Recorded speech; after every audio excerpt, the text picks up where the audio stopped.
Hello and welcome to the new vlog, the Times crossword. We're going to do today's puzzle. Um, just as a starting point to note, this was an animal of a puzzle.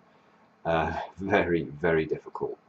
Um, I think it took Mark all in 8 minutes 45 seconds, which he would tell you is way out there in terms of time. Very, very rare for a puzzle to take him longer than 8 minutes. Um, so we can see from that that this is probably not a puzzle um, to do as a beginner and expect to get it all done very quickly, because it is very hard. A lot of the wordplay is really convoluted, um, and so we're going to compare my solve with Mark's now and see how we go. I can tell you it wasn't pretty. I took about twice as long as Mark, which is still not bad. I mean, on the time site at the moment, I think I'm the 12th fastest, and some of the times on there look slightly odd to me. But yeah, without further ado, let's get started. You can see that there is a way in the sense that 2 down was where we both managed to at least fill in an answer. The Mona Lisa being a reversed hidden there. Even that is a beautifully phrased clue, with the basil and the omelette conjuring up in images of cookery, and that being consistent with the definition, which is oil there. So Mona Lisa being defined as oil. Anyway, you can see Mark's already ahead. He's managed to get Dick Turpin, which took me an inordinate amount of time. I don't know why. I could see truck in dip and labouring being an anagram indicator, so I could see the possibility of an anagram, but it just didn't look like it was an anagram to me. I mean, truck there looked more like a definition for some reason. So I didn't study it at any length at all and moved on. I managed to get stow, as you can see, which is that's not too bad. But then I think I flounder for a little while now. Mark 2 is pausing. I mean, what are we, 1.5 minutes into the puzzle? He's got 2 answers. I mean, this will be panic stations for him. I mean, this is unheard of, and gives you an idea of what the solver's up against. We're still flicking around. There's not much more to say. I mean, Mark's. Oh, how has he done that?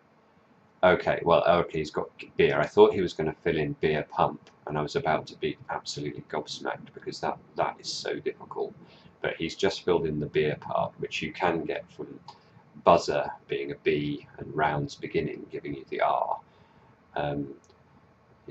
Getting the quiz for pump synonym is not easy. Speaking of easy, ease for facility, that's reasonably doable. So you've got a homophone there where drugs may be picked up. So i.e. if you hear somebody saying ease, as in the tablets, then you that sounds like ease, the facility. So here again, Mark's now starting to speed up, and this is what you always find with him. He has an incredible ability, once he gets any letters in the grid, to just start filling things in willy-nilly.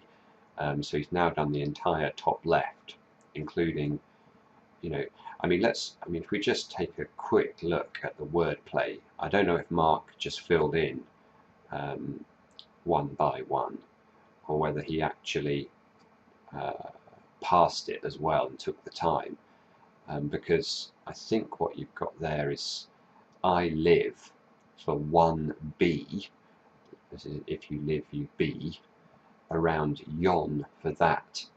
So it's 1B around yon for 1 by 1.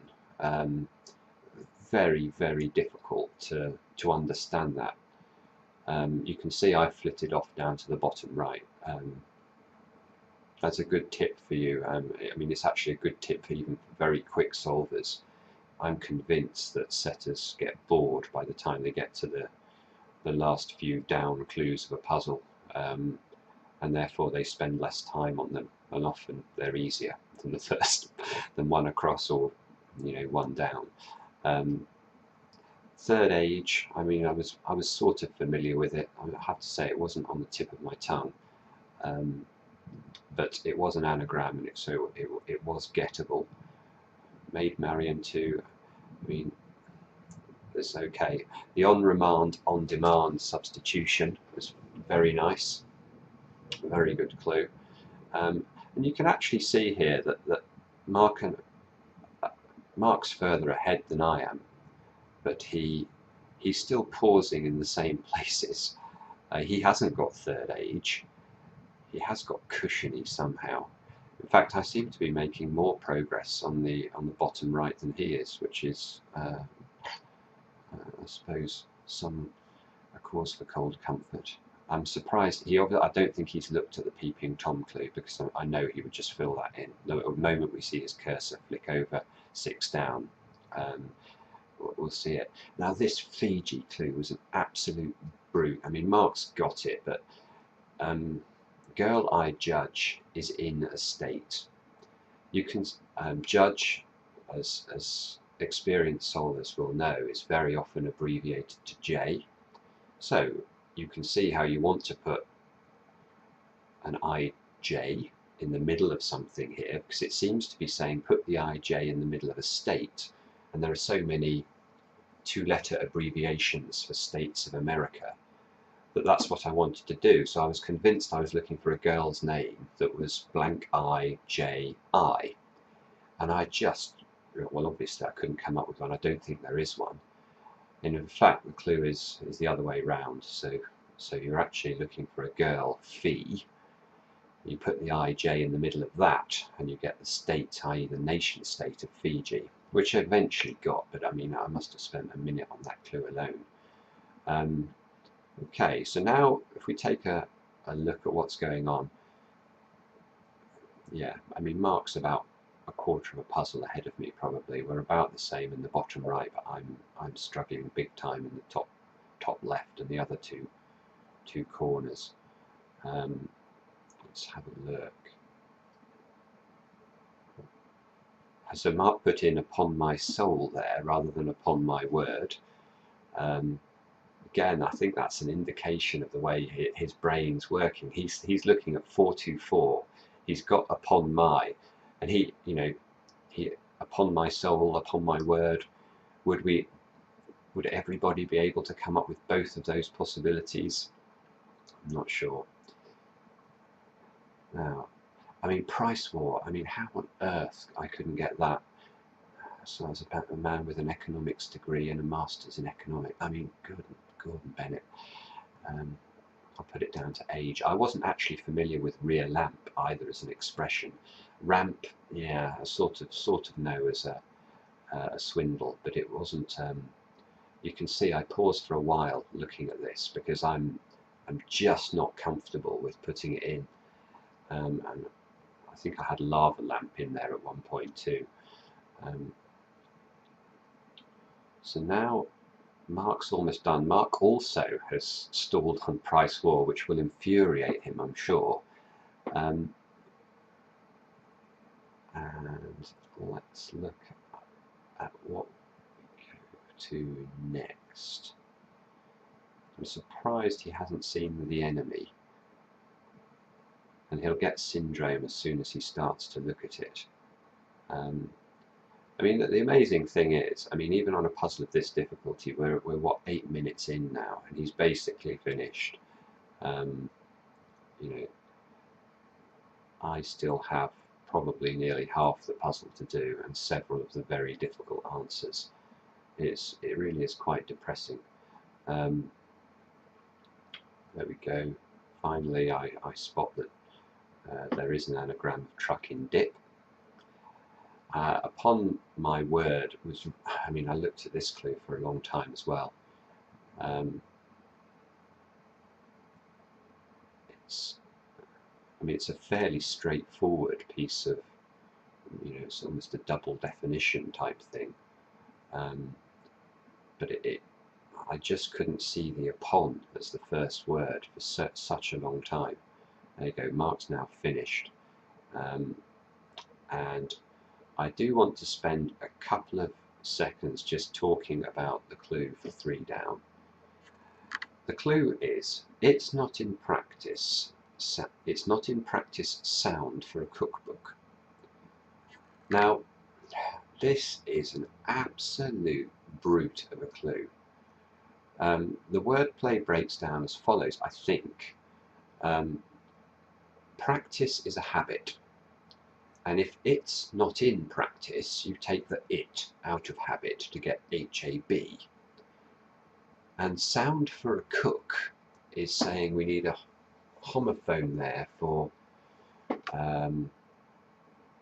a cook, which turns out to be AKKUK. To give you the biblical book, Habakkuk, which I think is how you say it. I mean, it's certainly a book of the Bible that, I mean, I'm very, very unfamiliar with, have no clue whether I've even just pronounced it correctly, and would be quite unsurprised to learn if, you know, many priests, vicars and bishops knew exactly how to say that word. So yeah, to clue that with a homophone for the end of it, I think is really, really difficult. Well done to anybody who filled that in. I mean, you can see as well, I mean, just to spend a moment on it, you look at the, I want to put back in the 16 across. I mean, it's got to be back, hasn't it? But you look at the ending, you know, word H blank B blank blank K blank K, I mean, it can't be right. So, I mean, that's why I spent some time on not putting in back, and some more time not spotting that it was a rugby reference to back row. Anyway, all in all, I mean, this is a fantastic puzzle. It's not one to, it's really not one to start on, as I say, but there's a lot to learn from it, and a lot to admire in somebody who can get it done in under 9 minutes. So well done, Mark.